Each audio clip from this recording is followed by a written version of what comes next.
Do you all know that your nervous system can detect danger in just 200 milliseconds? Not because of a tiger, not because of a fire alarm that just broke out, but from something very subtle as your boss's tone of voice. And this particular phenomena is not just psychology, this is deep biology. And this is quietly reshaping what it means to lead in a world that is all ruled by the AI algorithms. They say AI might take all of our jobs, but also they say with someone using AI will. And that has become the new reality, isn't it? We are all surrounded by a lot of generative tools, tools that writes, that designs, that codes, and it could even analyze a lot of data faster than a human could ever do. And in some companies, AI is sitting and drafting strategies. Can we all believe that? In other companies, it is sitting and responding to the customers.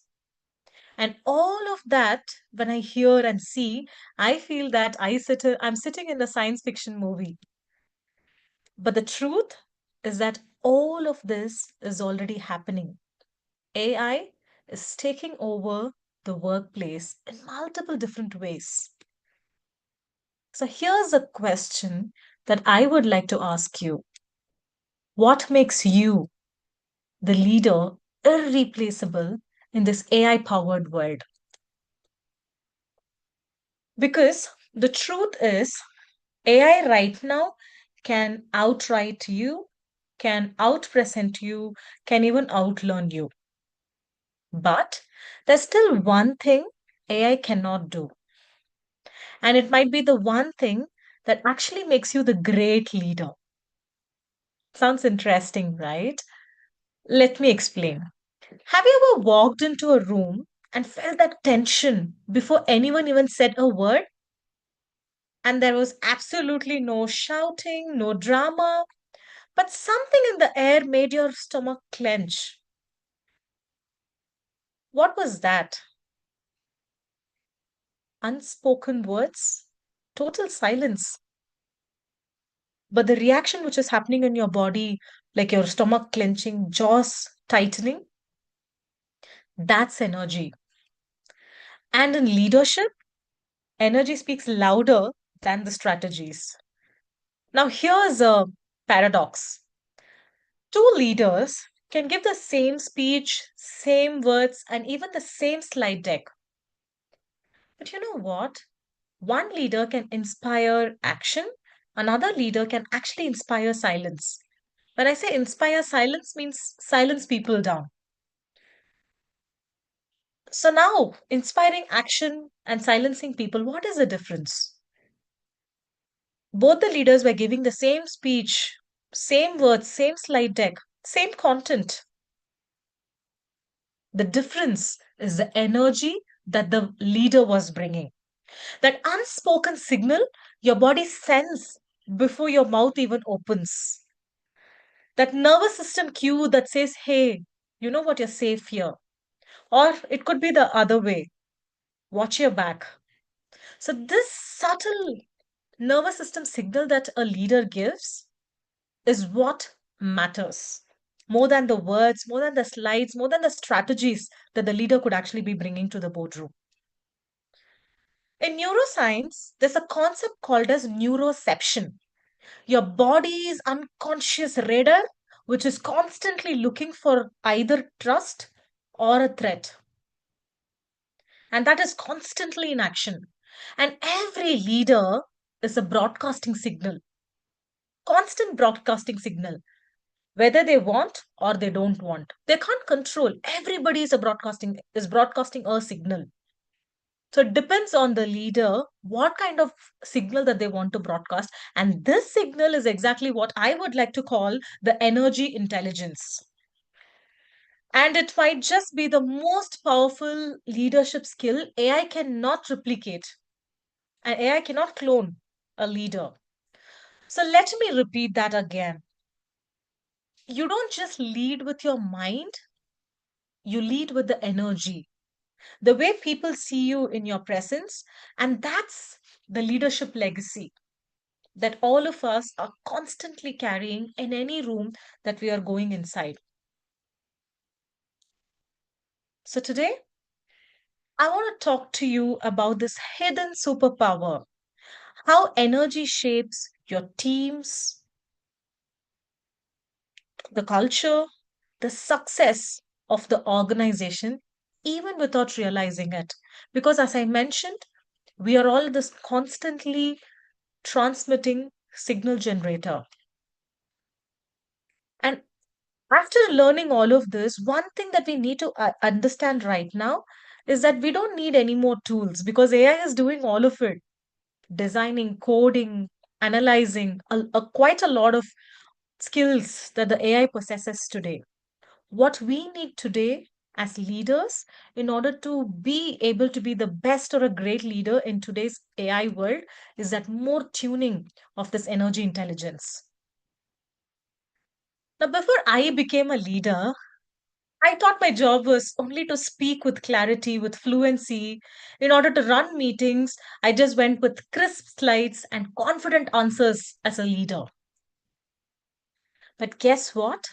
One day, I realized that people do not just follow the mere words that we are uttering, but they follow what energy that you radiate. Now, let me take you to the place which gave me this whole insight. It was January 2022. We were all flown into China by one of our greatest and biggest global clients, uh, a car maker that made nearly 20 percentage of our company's revenue. Now, 20 percentage is a big number in that entire portfolio. So, such a great customer for us. And the project was running for nearly 3 years, and it was a global project running across India and Europe and China. And now, after 3 years, they came back to us and they asked us, are you really having a team which is working on the software? And they were ready to call off the project after 3 years. And this particular intervention by the customer was not just a boardroom intervention which came in, but this was a very big question for us to prove and get the confidence of the customer. So, what happened next? All of us flew across the different parts of, of the globe to go to China to have a meeting with our customer and to give him, more importantly, the confidence that we will continue to do the project and deliver the project to his standards. Sorry. And I had just taken over as a co project lead. What does that mean? I was new to the team, new to the dynamics, and I was completely new to the entire setup. So we all, for the very first day, went into that tight security glass room in China to have a meeting on what we are supposed to present for tomorrow in front of the customer. 10 minutes into the meeting, I could feel that the meeting was totally boiling. It began as a technical discussion as to what we will have to put together to the customer, but only to realize that the technical discussion quickly turned into a whole new cultural war. And there were uh, topics about, hey, you constantly gave us missing requirements. Your team is too rigid and uncooperative. You took forever to deliver the basic feature. You don't flex your muscles and work. So many words like that, which was going around. And I was sitting there watching those pointed fingers, raising voices, faces flushed, nostrils flaring.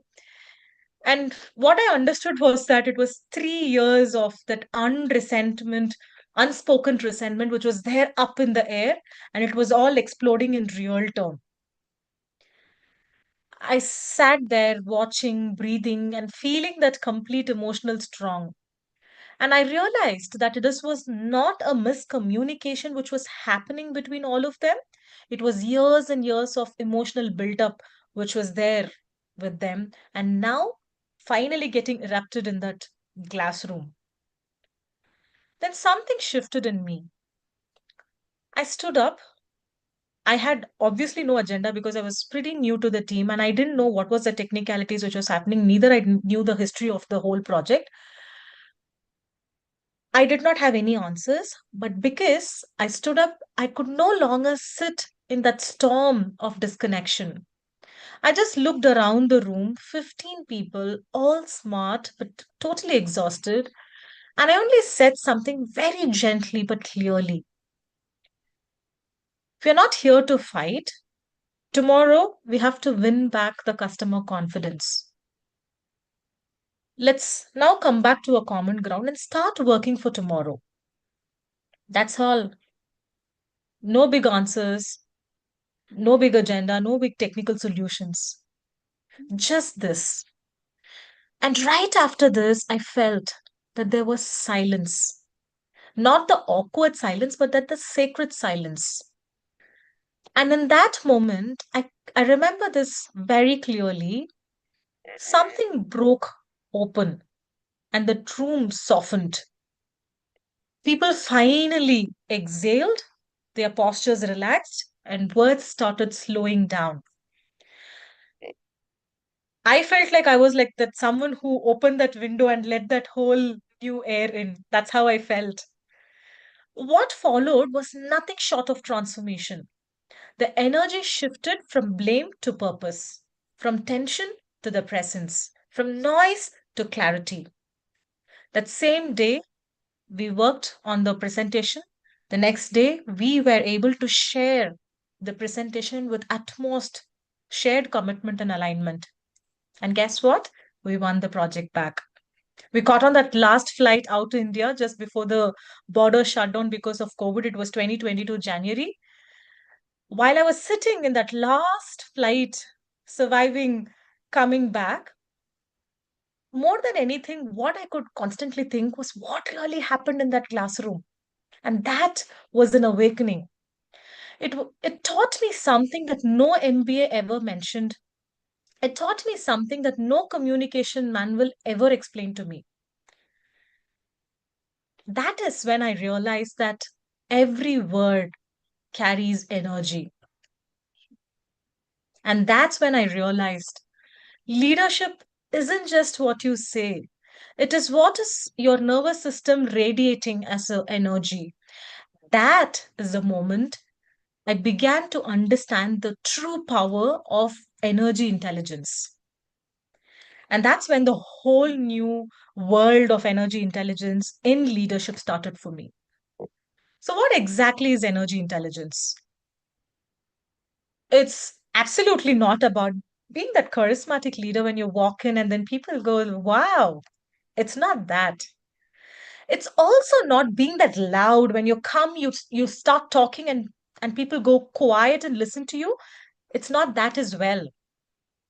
And it is definitely not pretending to be that positive leader when you're not. Then what is it? Energy intelligence is your ability to influence the emotional climate of the room.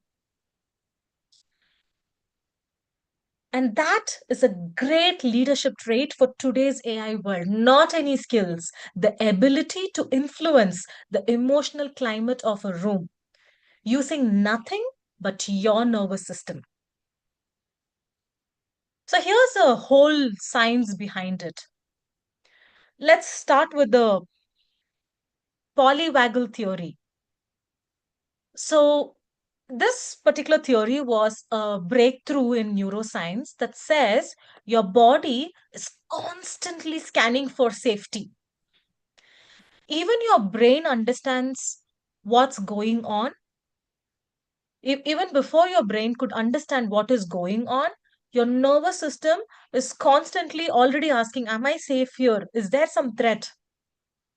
And this is not logical, but purely biological. Let me tell you, why do we operate in the way that we operate? Why do we have to constantly keep scanning for threat or the reward? So what really happens is that this is present in our DNAs from the pre-caveman age, where when the caveman was living, In the caves, every time he has to constantly step out, he has to look out for if there were any lions or tigers, because they would be the predators the next second they would spot. So they always had their radars on to check if they are constantly being safe. And back then, survival was the only thing that it mattered to them. And this particular way of working for the brain is right now also present for us, although we are all living in a far more safer environment. But here's where we are. So this is why we tense up when someone enters with a stress, or we relax when a calm leader walks in as if there's no problem at all. Your body knows, it always knows what is happening. Are you in a threat or a trustworthy situation? And the second science that I wanted to talk about is that emotional contagion. Yes, when we say emotional contagion, it means emotions are contagious.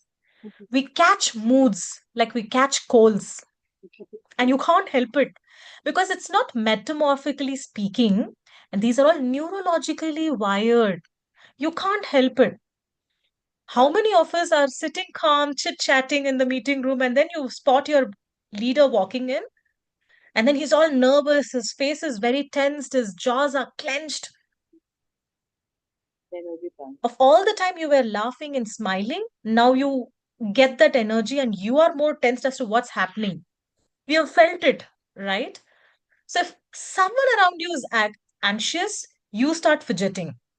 If your leader is grounded, then you start breathing more. So what really is happening? Your nervous system is sinking. Even if your mind is not aware, you're not doing it very consciously. It is all happening at the subconscious level.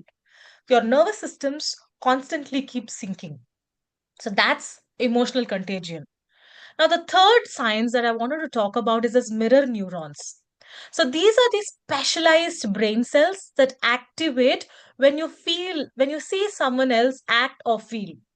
In other words, your brain starts rehearsing the emotions of others automatically. Same thing. When your leader is nervous, your body mirrors that same signal. If the other person is calm, then you breathe easily. So, this is what I call it as leadership. It's not just about communication, it is that co regulation. So, what happens is that in any room, in any team that you see, there is an emotional climate of the team, right? And who is that thermostat of that team? It is that leader. They are not thermometers who measure the temperature, but they are the thermostats who is the source of the temperature of the meeting or the team. So it's very simple to tell that as leaders, we do have control on what is that emotional state with which our teams are operating.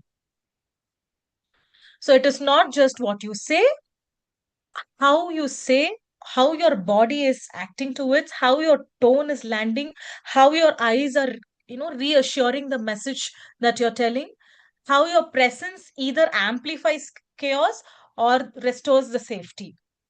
And all of this that I'm talking is not just the substance that is made out of fluff, but I would like to call it the high performance biology.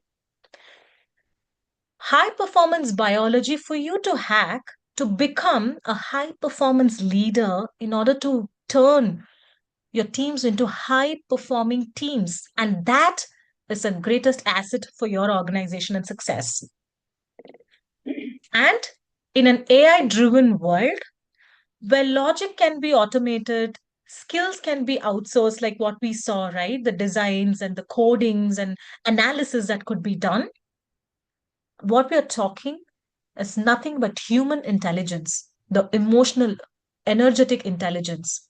And this is what will make you an irreplaceable leader, the one that AI cannot replace, the one that AI can never clone, right? So now let's get one thing very straight. When we talk about energy, we are not talking about that being spiritual or being fluffy. We are talking about biology, that hard science, the neuropsychology, where we are talking about the human systems. So we've just seen few concepts that has broken down the polyvagal theory, the emotional contagion. We also saw that how our mirror neurons are operating all the time. So now I'll tell you what is the cost of that unconscious energy not being energetically intelligent. What will happen? Because I've got it wrong. Few years ago, I was leading a cross functional review call with three departments. It was all across time zones, different countries, right? We were behind deadlines. So obviously, the tensions were rising, and I was super stressed being in that driver's seat. I joined the call with my camera on. My voice is very sharp. I had a very stiff posture. I was not loud. I didn't yell. I didn't blame. I just wanted to stick to the numbers and facts. But what really happened to my energy? Let's just say I was only not safe. I was totally charged. And that is the same thing which would have reflected onto people.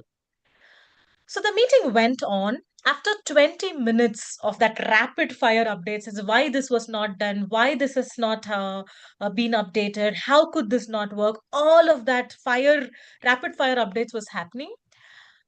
And I was masking my tone of being so charged to like a curiosity that I wanted to ask people. That is how I tried implying my tone too. All of that was done. The call ended. I came back and I thought, wow, I really handled it very well being in the driver's seat of a car which is not really moving. But you know what happened the next day? My project lead in Europe sent me a message, just two lines. Team felt intimidated by you, Kavina. They were not comfortable speaking up anymore in the meeting. And that hit me like a huge brick because I hadn't said anything wrong. But what really happened is that I transmitted everything wrong. I was carefully taking care of my words, but I didn't back then realize that I was transmitting whatever was there inside, obviously, and all of it was wrong. I brought frustration, I brought emergency, I brought urgency, and a lot of control. And what was missing? Trust, clarity, all of that was missing. And the cost? Meetings turned silent. People did not want to open their mouth. Their risk taking dropped. They didn't want to anymore think creatively to actually deliver. People even stopped giving me a full picture of what was happening. And that was a true wake up call for me. Because energy isn't invisible, it is instructive. Instructs what people have to take about you from the meeting. You can unintentionally train your team to withhold bad news, and that's the biggest bad news than it could ever be. Any bad news should actually be spoken really loud and quite early. If they withhold bad news, there's a bigger bad news coming our way. You will also unintentionally train your team to avoid experimentation. Oh my God, if I do something, how is this lady going to act? Let me not experiment. Let me tell her that this will not work. So they are not going to go extra mile because they're very scared. They are not safe with you. And people please their way through the problems. And that's another big bad news for a leader. They're just going to tell you that everything is working well until it's going to be a big disaster. And that is a true cost of your unconscious leadership energy. Was I a bad leader? Not really. But what really happened is that I was quite unaware of the energetic signal that I was broadcasting. So it is time for all of us to get conscious about our leadership energy. So now, I would like to introduce you to a new leadership model called that energy pyramid. Let me show how this model can change you. And it has constantly been changing the way I lead, the way I parent, the way I coach. So I call it the energy pyramid. It's very simple, very powerful. And once you understand, you will never enter a conversation in the same way that you used to ever go into a conversation.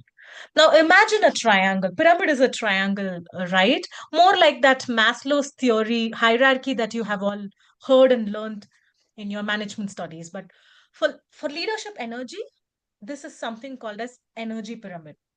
So let's start with the base. At the base is something most people never ever talk about in the corporate world. Something that hides behind our polished words, nice presence. We have all called, learned a lot about the executive presence, right?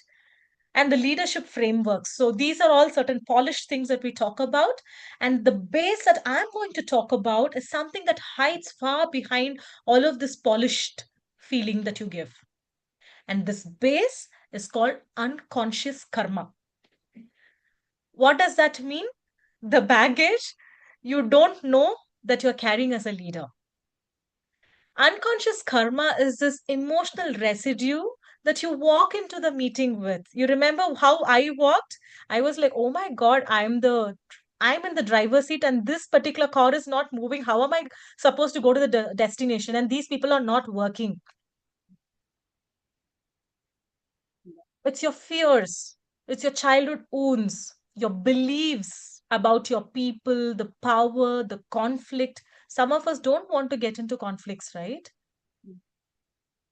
So these are certain beliefs and the patterns that you show in your leadership, which becomes your base.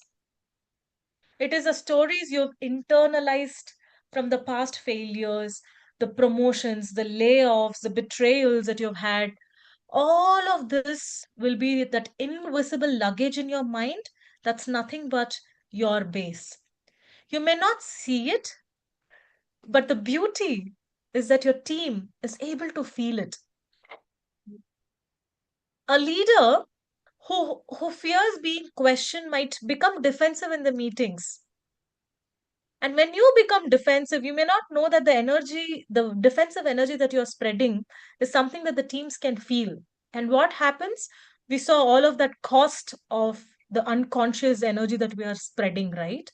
All of that comes in picture. One who was micromanaged in their early life may now think controlling people is okay.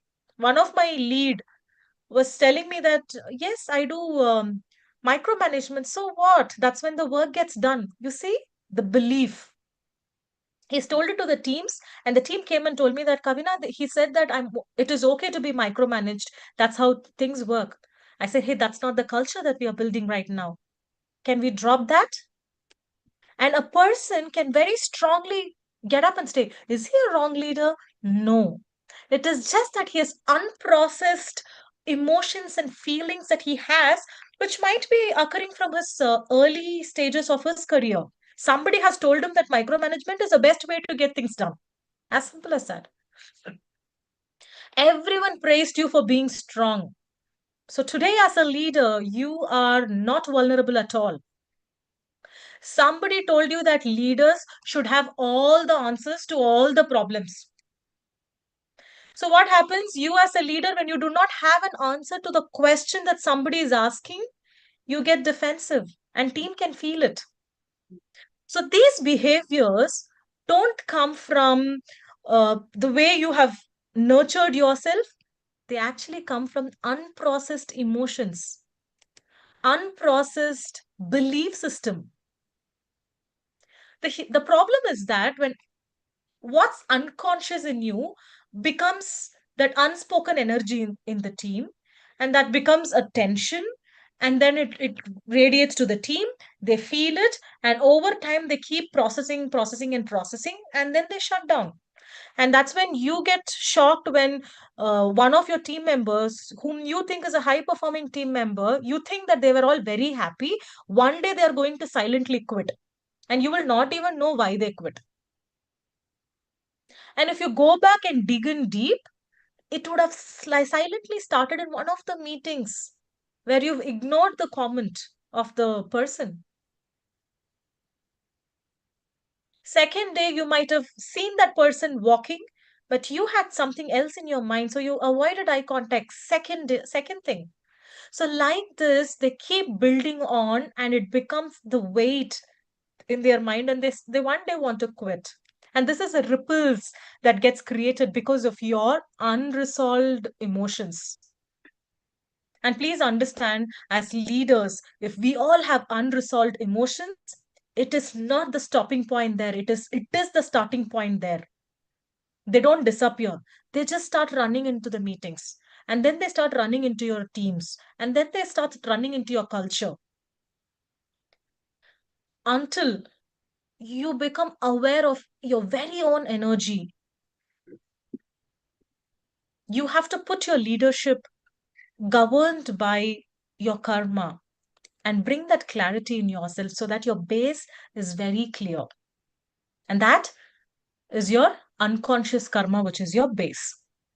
Now let's move on and build one more level on the top, which is going to be called as the emotional intent.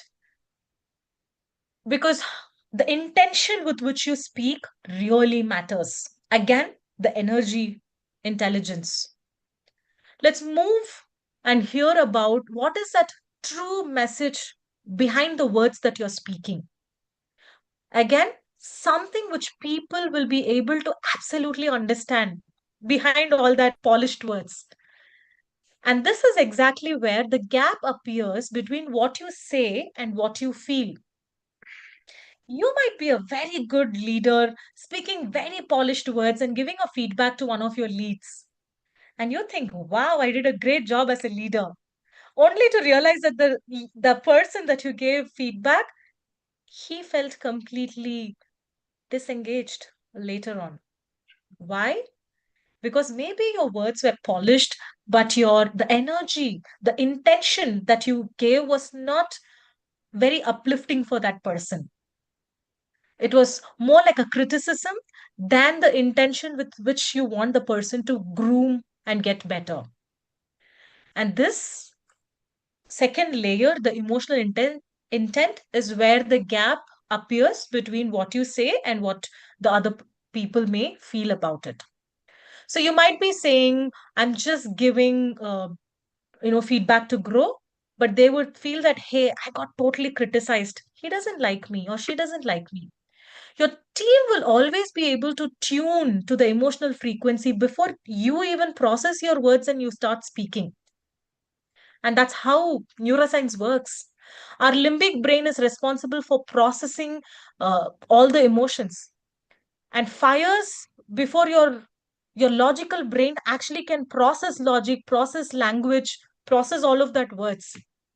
So your limbic brain, which is responsible for processing emotions, is actually fired and it is operating way earlier than your rational brain, which means people feel your energy before people can start understanding your words. So you cannot think that you're speaking polished words and be emitting a wrong emotional intent through the energy that you are actually giving. That's why leaders who are anxious creates anxious teams. Leaders who feel unsafe create unsafe teams. They create silos, they create politics, they create people pleasing cultures. Why? Because the leader is unsafe. That again, going back to the base, because the leader is unsafe, has a lot of insecurities. So, what happens is that the projection makes the team more people pleasing, more politics, more silos. Nobody talks to each other. The entire control is with the leader because the leader is underneath feeling insecure about his own leadership. So let's understand that in the world of AI generated emails, automatic scripts, emotional intent will be your fingerprint. It cannot be cloned, it cannot be replaced by even by AI. So let's get our second layer, which is that emotional intent really right. Now let's move on to the last layer, which is the energetic safety. And this is your leadership superpower. Now, when we arrive at the tip of the pyramid, this is the most rarest and the powerful level of your leadership, which is that energetic safety. This is where your entire vibe sits, the way you as a leader operate as a calm, clarity, and a trustworthy leader. And here is where you start radiating your energy. And it is not the same as being the most charismatic as a leader in the room or being that most loudest in the room. It is that nervous system signal that screams out loud to the entire team that, hey, team, you're safe here. With me, you are seen. And you can be as real as you can be with me. And what does all of this put together mean? It's a psychological safety of the team. And energetic safety, the last part of the pyramid, creates that psychological safety. And that is the oxygen for your team. It allows people to disagree without fear. It allows them to admit mistakes without shame. And here is where your team does not give that safest idea, but they go with that most boldest ideas that they could ever bring up. So, you know what? Giving safety to your team doesn't mean softness. It means clarity without chaos and that authority without that ego. Now, let me give you an example. I once led a crisis call when the project was about to tank. People were stressed, people were defensive, people were spiraling, people were doing a lot of blame game. I didn't jump in with solutions or I did not even bark orders. I just started with a long pause and I want each other to know that we are not here to assign the blame on each other, but to solve this problem together. And that was the only one sentence that I uttered at the start of the meeting. And guess what? That one sentence entirely shifted the room. Why? Because that particular sentence addressed the emotional climate of that particular room, of the situation. And that exactly is what energetic safety means. If you do it right, you can completely reset the entire room and start fresh, even in the most difficult phases that you are going through with your team. Now, let's look at how the model works, the biology of trust, right? Let's bring in a little bit of science because we saw polyvagal theory, emotional contagion, and we also saw the mirroring neurons, right? So it tells how human brains are wired constantly to scan the safety cues around. And how are we scanning? Facial expressions, voice tone, posture, emotional congruence between you and the leader. And when we sense a danger or when we sense some bit of a threat from even the tone of your boss, what happens? Your mind triggers either a flight or fight or a freeze response. But on the other hand, when you feel safe, our nervous system move into a very safe place. It is called ventral vagal state. And that is a state where collaboration, creativity, and empathy becomes possible. And here's a secret that I would like to share with you. The greatest productivity hack isn't in a new tool that the AI is going to give. It is the leader. It is in you who regulates the energy of your team so that they can regulate themselves. So, like we spoke, leadership isn't about just communication, it is about the co regulation, and you can co regulate your team's nervous system by putting your pyramid together, starting with that unconscious bias, moving to that emotional intent, and finally, that energetic safety, providing a safe environment for your teams to operate. So, before you Step into your next meeting, try this. Number one, check your unconscious karma. Are you carrying something today? You remember, like the way I carried a lot of stress in me, thinking that I was in the driver's seat? So ask yourselves, are you carrying something today? An assumption, a fear, a tension, a stress, a trigger. A trigger could be even from your house. So ask yourself, what are you carrying something today? The second question is, name your emotional intent. Why are we really having this conversation? Why am I giving this feedback to this person? Am I here to criticize? Or am I here to give a feedback that the person can perform better? Because when my lead performs better is when I perform better. And my performance is directly related to my team's performance, isn't it? So ask yourself this question: what is my emotional intent? Why am I really having this conversation, this particular meeting? So, the third question or the third topic that I want you to think consciously before you step into meeting is to reset your energetic field. Because as we saw, people mirror your neurons. So breathe, ground yourself, enter the space not with control as a leader, but with a lot of clarity and calm. You remember that one sentence of we are here not to blame each other, but to solve the problem together? How did it reset the entire energy of the room? So that is how you reset your energy as a leader before you enter the room. And you will absolutely be amazed at how the room shifts entirely if you just follow these three steps and take care of your energy pyramid in the right way. Because the pyramid works from inside out, and the energy always follows the intention. So, one thing that all of us should remember is that we can't fake the energetic safety of the team, and we can't even delegate it because AI can take away a lot of jobs or it can give a lot of skills to all of us. But AI can definitely not replace us as a leader if we are more energetically intelligent. So we may be entering into a whole new world of AI, and we can do almost, and the AI can almost do everything. It can write emails, it can analyze data, it can code for you, it can run project timelines for you. As I mentioned, a lot of companies are actually writing strategies using AI. But that's one thing that AI can't do. That is the energy that you carry as a leader. So, your energy intelligence is your ability to understand, manage, and project a safe energy into your team. And this is not just yet another soft skill, it is going to be that survival skill for all of the future leaders. So, the question is right now, how conscious can you become the true leader that you want to become? Thank you.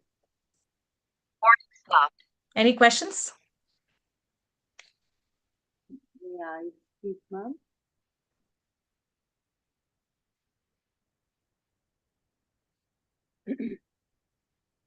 I couldn't hear.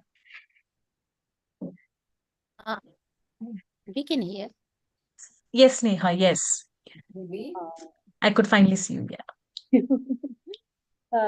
Beautiful session, ma'am. Really impactful. I must say, it's really impactful, and Thank you. it was worth listening and spending that time. Thank you for those insightful and all these things. And it was. I really would like to ask you. Uh, I mean, before you enter into your boardroom, how do you set your energy temperament? How do you set it? Do you? Energy temperament. Hmm. Great. So before one quick thing, so all of that three things that we did, right, to reset first of all our energy and then going into with an intention. One quick other hack that I can give you is, Sneha, every meeting is very different. There's different stakeholders, there's different intention, and there's a different way that you should present yourselves. So, one thing that I constantly do, I've been doing it for the last 7 years, is that I create one adjective in my mind. I name my energy to equate it to one adjective. So that sort of becomes my whole energy for that particular meeting, because there are certain meetings that we are not supposed to speak too much. Let's say a brainstorming meeting to arrive at a solution, let's say technical solution. And who needs to talk more? The team. Who are the superheroes? The team. And there I cannot sit and be that superhero where I'm like, hey, this idea is nice, that idea is nice. I can be telling that it is nice to them to make them the superhero, but certainly not the superhero in this particular meeting. So then my adjective will be helpful, a helpful leader. That is how I would like to be. Let's say there's another meeting where you're having a meeting with your boss, super boss, and that is exactly where you'll have to project. Again, it depends on what kind of meeting it is. If you are going to have like a business plan put together, the adjective that I'm going to have is being strategic. Strategic, it is all. There could be certain conversations that you're getting in. It should be empathetic. And empathy is the adjective that you carry. And this is something that has worked amazingly well to have one adjective. You can, at the max, have three adjectives, shouldn't be a problem. And there's generally few adjectives that you can have for yourself. This is something that I do when I do my personal branding for people in corporate.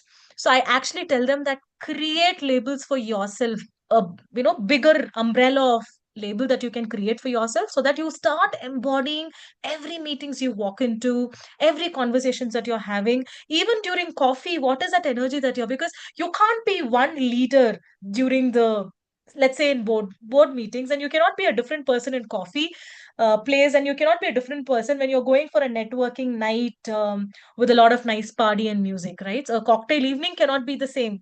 I mean, you cannot be different at different places, you should be same. That is when people will start trusting you.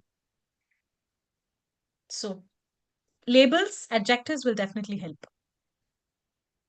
So you mean And people you don't should, have to, the beautiful thing, no, Sneha, you don't have to actually put in a lot of efforts to be that person. The moment you label adjective, no, you will see how beautifully you will flow according to the adjective. It's so effortless.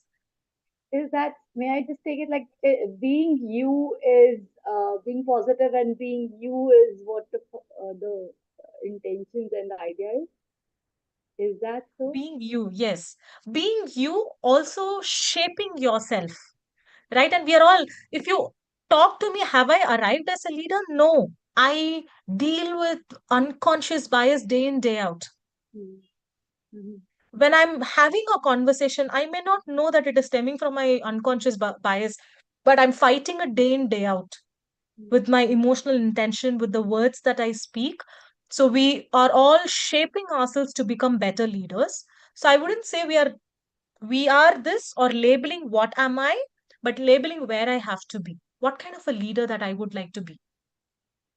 Is that the muscle that you built in with time?